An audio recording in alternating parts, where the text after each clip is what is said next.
Okay, so here we are live once again with another G.I. Joe Classified Series unboxing, and this one is Edward Starduster Skyler. This was a character that was created for the G.I. Joe cereal. I, I don't mean like movie cereal, I mean like breakfast cereal. G.I. Joe Action Stars was the name of it. And as I recall, it was basically like Captain Crunch, but shaped like stars, basically. Uh, I don't think it was a bad cereal, but it wasn't particularly memorable because, it was just, a basic kind of cereal. Here we got a picture of Starduster with his jump jetpack soaring through the air, being chased by some Cobra fangs. And there's little esoteric symbols we get on the side. This is figure number 136. There's some art of Starduster over here. And there's this QR code, which I believe just goes straight to the Habsor website. Nothing interesting there. I got some details of the helmet and his paratrooper insignia and the patch on the shoulder. This guy's mostly a repainted Duke, which is appropriate since the original Starduster was pretty much a repainted Duke. We already got this jump pack in the Steel Brigade 2-pack, but I never managed to get that one. So let's go ahead and open them up. Have a look at them. I do believe this is a new head, but the rest of the body I'm pretty sure is a repainted Duke. All right, got that out. Let's have a look at some of these accessories. So he comes with these binoculars, which of course are the same binoculars that the original Duke figure came with, but not the original classified Duke. He just came with some small binoculars that go on his belt, but the vintage card version of Duke came with those binoculars. Set that aside. And he's got the same grenade launcher that we've seen with lots of figures before. But I believe the first one we saw it with was that vintage card Gung Ho figure, since the original Gung Ho came with a grenade launcher much like this. And the original Starduster came with a grenade launcher much like this. The original Starduster came with a helmet, visor, jump jet pack, and a grenade launcher. And this guy's got a few more accessories. We'll get into that. Max Toys and Games says, Alan friend, Max friend, how you doing? I hope you're doing well this morning. Well, it's by my time 2 o'clock in the afternoon, but I just woke up. This is morning for me. It's always morning somewhere in the world.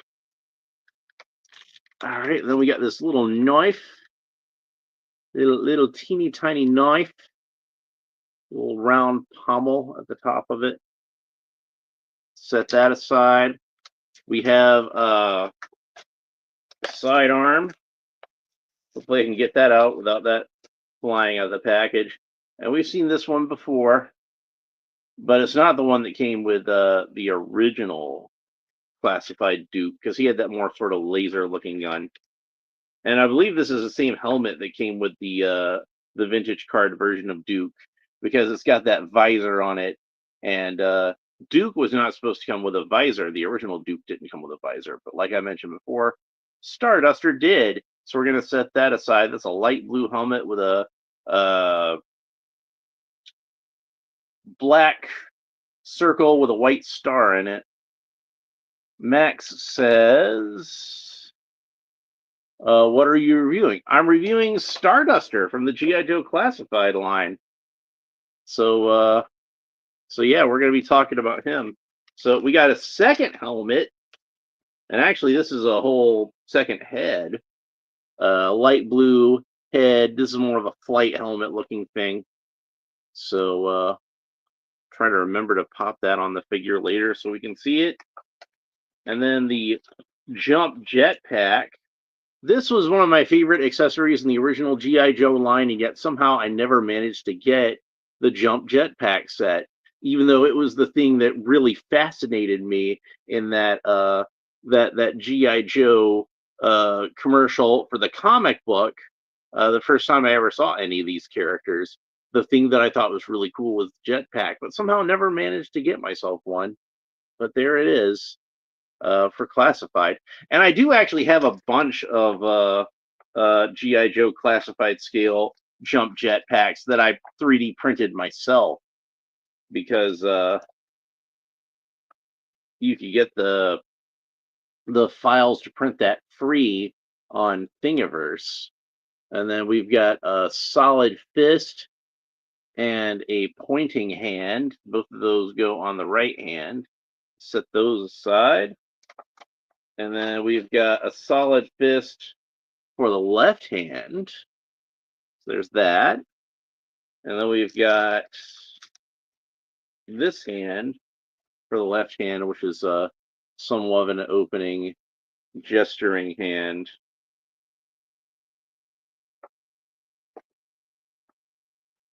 Oh, and there's one other accessory.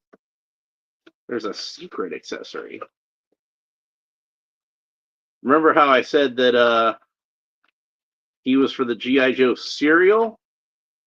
Well, there's the cereal box. It's actually part of the insert in the packaging, so it's perforated. You pull that out. It came out rather easily. I didn't struggle with it very much, and we got to fold it up ourselves though. So let's go ahead and do that. And it doesn't say G.I. Joe Action Stars. It just says G.I. Joe. So I don't know if that was like a copyright issue or not, but he does indeed come with a box of G.I. Joe cereal. So they did acknowledge the origins of our boy here. So that's nice. All right, so we get it folded up. We get these tabs folded in at the bottom. And then it's cut much like a regular cereal box, in that it's got like the little tab at the bottom there. So hopefully it should just kind of all tab together, and I don't have to use any paint or glue or anything like that. See, with Sergeant Slaughter, he came with the action figure in the package, and you didn't have to assemble anything like you do with this one.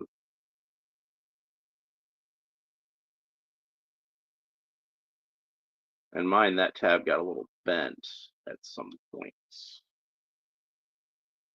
It's even got like a little teeny tiny UPC code on the bottom of the box, which is funny.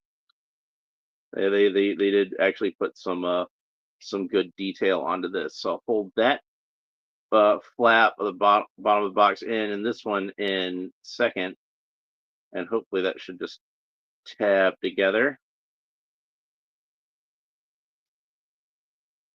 And then up here at the top, same thing.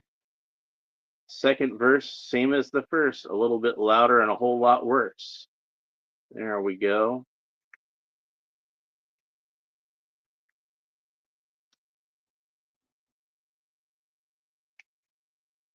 And unfortunately, this one doesn't seem to be tabbing in as easily as the bottom one, but I managed to get it. So there it is, and you see the top of it is not quite wanting to match up, but that's to be expected, I guess. And it's still wanting to kind of pull apart here on the side. So I'm probably gonna at some point just get some double-sided tape and stick the whole thing together. But he does come with the cereal box, so that is that is a nice little nod to the original figure and his origins. And it's got a little crossword on the back, and I kind of wonder if you could zoom in and figure out what the crossword is. It looks like a bunch of gibberish, but it's like it's printed so small that I don't think it necessarily has to be any. It looks like the same picture of him on the back, and then you can see the cereal down at the bottom. You see what I'm talking about? How it just kind of looks like Captain Crunch. It's just kind of a generic yellow cereal, but it was kind of star shaped. I'm a little disappointed that that box wasn't fully assembled, and it's kind of falling apart a little bit now. So I guess I am going to have to use some double-sided tape if I want the whole thing to be stuck together properly. And then we got these two exhaust jet trail kind of things, and those should plug into the jet pack. Would have been nice if he came with a flight stand. Would have been nice if he came with any kind of figure stand at all. All figures should come with action figure stands, and I know they have action figure stands because they put them in with the vintage carded figures. So why not just put them in with the regular classified figures at this point? And there's the standard GI Joe laser rifle, and this one looks like it's mostly molded in black. All right, so that's all the accessories. He does have a ton of accessories. Let's get Starduster himself out of the package. All right. So here he is. He's got a nice head sculpt. Got like a kind of a 1,000-yard stare thing going on. Does have a lot of character to it, which I like. They could have just easily reused the head sculpt that came on Duke originally, but they didn't, so that's good. So it might be the vintage card Duke though, but I don't think it is. So Starduster can look up about that far, look down about that far, tilt his head kind of quizzically from side to side, rotate the head all the way around. Of course, this being a GI Joe classified, he's got an extra joint of articulation at the neck. Not only does he have articulation where the head meets the neck, but where the neck meets the shoulders. So that's nice. The arms, of course, rotate all the way around at the shoulders. He's got a butterfly joint, which goes back about that far, goes forward about that far, and his arms raise up to the side, about like that. There is the GI Joe insignia patch on his shoulder. He does have a bicep swivel, so the bicep rotates all the way around. He's got double jointed elbows. That is about the range of motion we get at the elbows. He's got wrist articulation, which rotates all the way around, and the right wrist has a vertical hinge, so it moves this way, and the left wrist has, let's see, which way do you move? Also a vertical hinge. So both of these have vertical hinges, so that's how they move. And he's got like the same wristbands, I guess you call them, as Tomax and Zmot. The same kind of glove cuff, so it looks more like he's wearing gloves and not a guy with repainted hands. So there's that. He's got the this is the torso not from the original classified Duke. This is a repaint of the not the original classified Duke, but the vintage card Duke. And honestly, I wish they had used Ricondo's arms on him so he'd have the rolled up sleeves. Because the original Starduster used a number of different chests. Sometimes it would be Ricondo, or sometimes it would be Duke, but it was always the Ricondo arms. But yeah, so anyway, so yeah, he's got this kind of like almost like a 25th anniversary type torso articulation. So it doesn't move quite as well back and forth as the ab crunch, but it moves well enough, and it kind of moves from side to side a little bit too. And of course, his uh hip joint that can move all the way around like that, turn all the way around, and it can kind of wobble back and forth. So it's kind of like an old GI Joe O-ring, but not with an actual O-ring. It's with a ball and socket. So Starduster can kick up about that far. He does have the cool drop down hip articulation, like the waist. I should have set up here. He does have the cool drop down hip articulation, like most GI Joe classified figures have. So that gives him a little extra articulation. He's got a thigh cut, so the thigh rotates all the way around. He's got double jointed knees. That's about the articulation you get at the knees. He's got boot cuts. The boot rotates all the way around. He's got ankle articulation that the foot points down about that far, foot points up about that far, and the foot rotates all the way around. So let's talk about these accessories now. We saw them earlier, but now we're going to actually talk about them. So first of all, he's got a sidearm. Look at that first. And that fits in his hand quite nicely. There we go. and it's got a holster on his right thigh here. So hopefully that should go in there and fit in there nice and snugly. There's that. And then we got a knife. There he is holding the knife. So that's what he looks like when he's holding the knife. Let's go ahead and put that in the sheath at his ankle. And that seems like that's going to be a tight fit. And it's not even a very big knife, but it's not wanting to cooperate with me there. I wonder if, there we go. It fits in there very snugly. So there's that. All right.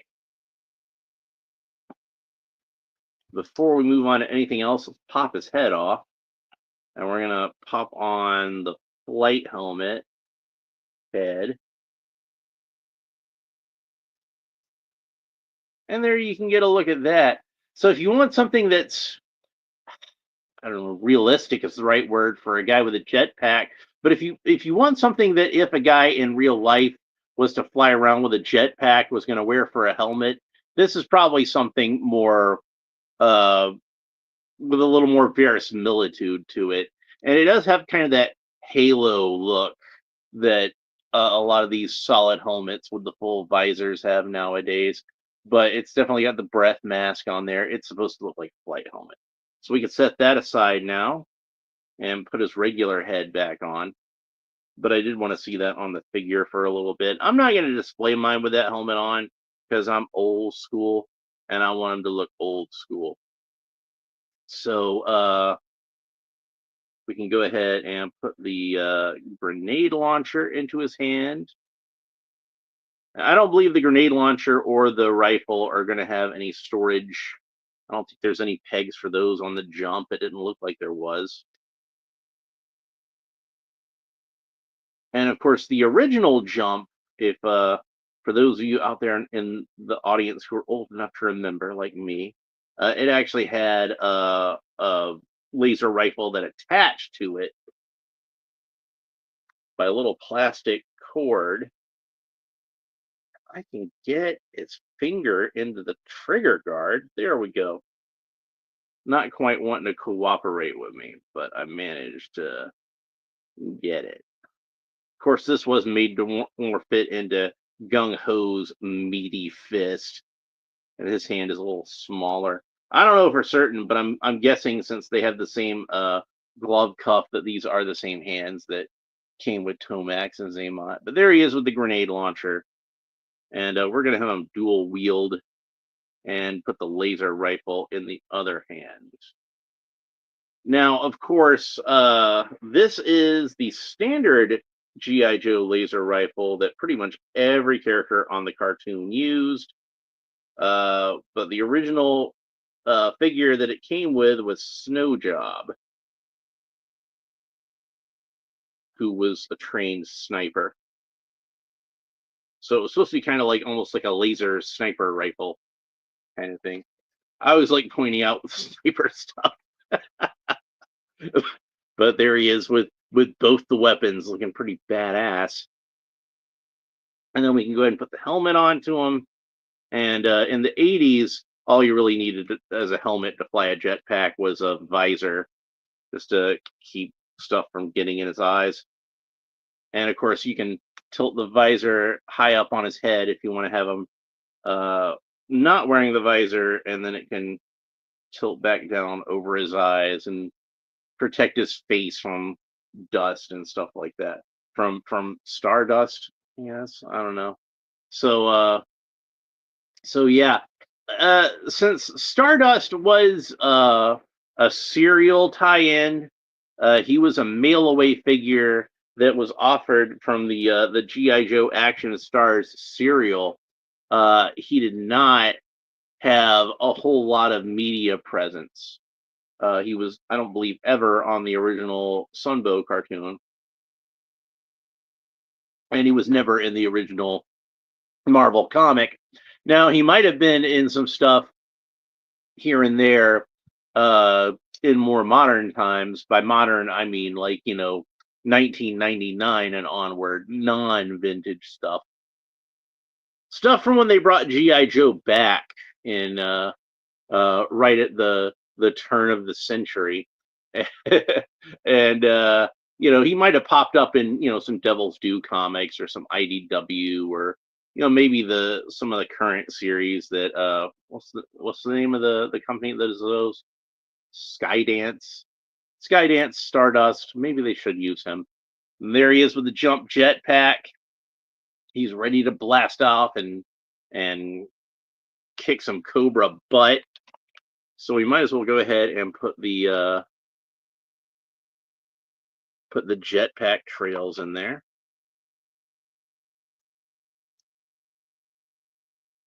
And there we go. The original jump pack did not come with that. We just had to use our imaginations and pretend. So, but yeah, he's a pretty cool looking figure. I think they could have made this blue a little more vibrant. It is a very, very pale blue. Whereas the original figure, I want to say it was more sort of vibrant, kind of more on the teal side of things. So, and he does have this cool digital camouflage over his pants, like some green and some darker blue. It kind of reminds me of what the military guys in Avatar were wearing, that kind of coloring. But I think he looks really cool. So and I'm a sucker for characters with jetpacks. So I'm glad to finally have this guy in my collection. I actually made a custom figure of him a while back, but I don't know where he is right now. He got shuffled off somewhere when I moved. So anyway, but I have this one now, so that's cool. So I'm happy with how he turned out. So anyway, that's it for my G.I. Joe figures. I feel like I'm forgetting something. Hey, wait a minute. Who's this guy? Xandar? Never heard of him. All right, well, I've got Xandar to open up, whoever that is. So set him aside. And if you enjoyed this video, please make sure you like and subscribe and all the fun YouTube stuff down below. Leave a comment. Let me know what you think about Edward Starduster Skyler. And even if he wasn't in a whole lot of media back in the 80s, do you still have some nostalgia for this character? Maybe you ate a lot of that G.I. Joe cereal and you ordered him off the back of the box. I didn't eat the G.I. Joe cereal because it basically was just Captain Crunch, as far as I can remember. So I didn't even really know about this guy. If I had I probably would have eaten like tons of that stuff to get all the right box tops or whatever, UPC codes, so that I could certificates inside the box. I don't know, so that I could send them in and got this guy, because like I said, I've always been a sucker for jetpack characters. But yeah, so I'm glad to finally have him in my collection. So I guess we got one more G.I. Joe figure to talk about, because we got this Xandar guy, whoever that is. If you want to make sure you don't miss that, like and subscribe, all that fun YouTube stuff down below. That's it for Starduster. Thanks for watching. We'll see you next time. Bye.